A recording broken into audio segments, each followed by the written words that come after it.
that's it on searching, but we're not done with the 1950 census, folks, because there's more things that you can do in advance. One of the things you can do is go to the newspaper archives, whether they're for free or maybe you have a subscription, is see if your ancestor was named as an enumerator. Now, my husband had a lot of small town ancestors.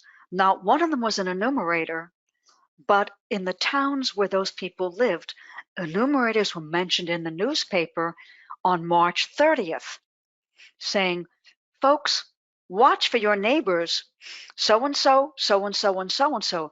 They'll be coming to your front door on April 1.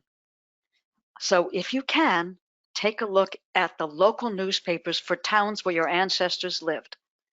Was your ancestor photographed in one of these person on the street interviews? In Brooklyn, New York, the Brooklyn Eagle had a whole thing during that week of April 1 asking people, are you going to answer the census? What are you going to say? Now, again, not one of my ancestors were mentioned, even though they were living in Brooklyn, some of them, but maybe your ancestor was photographed and interviewed about being in the census. So take a look and see. Every single newspaper on the planet where there was an American citizen who was filling out a census form would have had news about the census. I've checked dozens and dozens of hometown newspapers for March 30th and April 1, and every single one talked about Census Day. Every single one. One of them began something about the frostbite on the enumerator's nose. So it isn't just to find your ancestor. Folks, this is a way to think about what your ancestor's life was like on the day the enumerator came to their front door. That makes them real human beings, and it adds so much dimension to your understanding of what that person was going through on that particular day. I also want to make you aware of interpretation issues, because we have to remember that in 1949, the average U.S. income was $3,100. Today, folks, that would be about $32,000, let's say, roughly.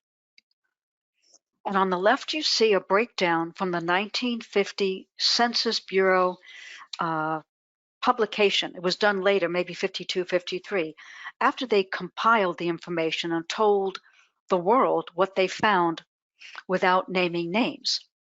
So you can see how many families, for example, were in the sample. Remember, this is just a sample question.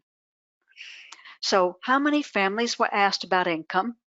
And this is the number of folks in each category.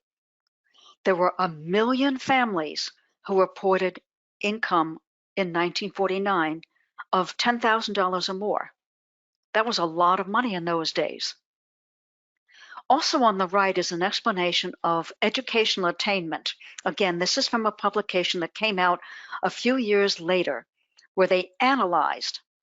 So bear in mind that the median number of years of school completed in the 1950 census was 9.3.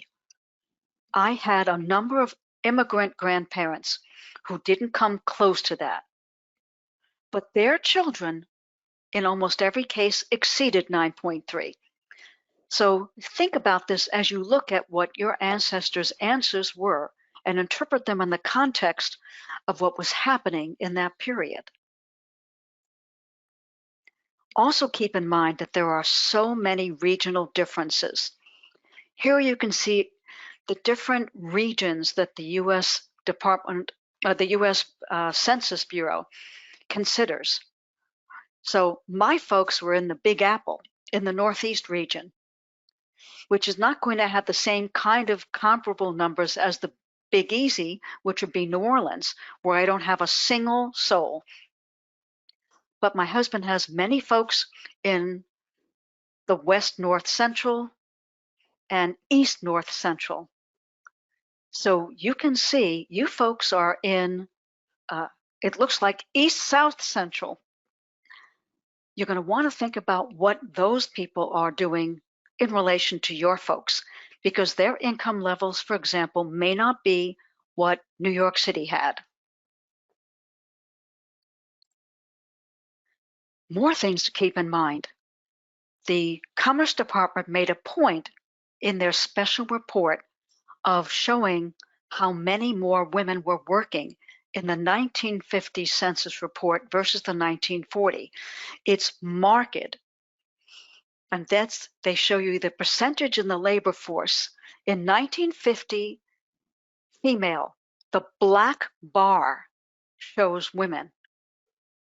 Here, 35 to 39 versus 1940, many more. 40 to 44, many more. Many more, many more, many more. Big change in our women ancestors' lives, folks.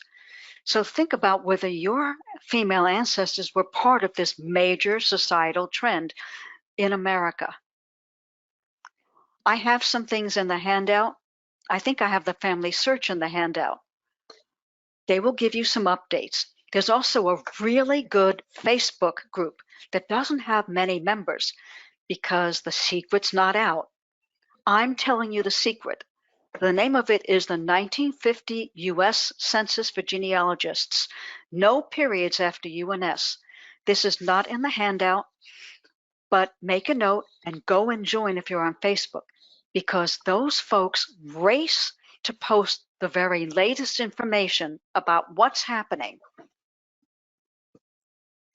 I hope that you've got a lot of ideas now for getting ready for the 1950 census.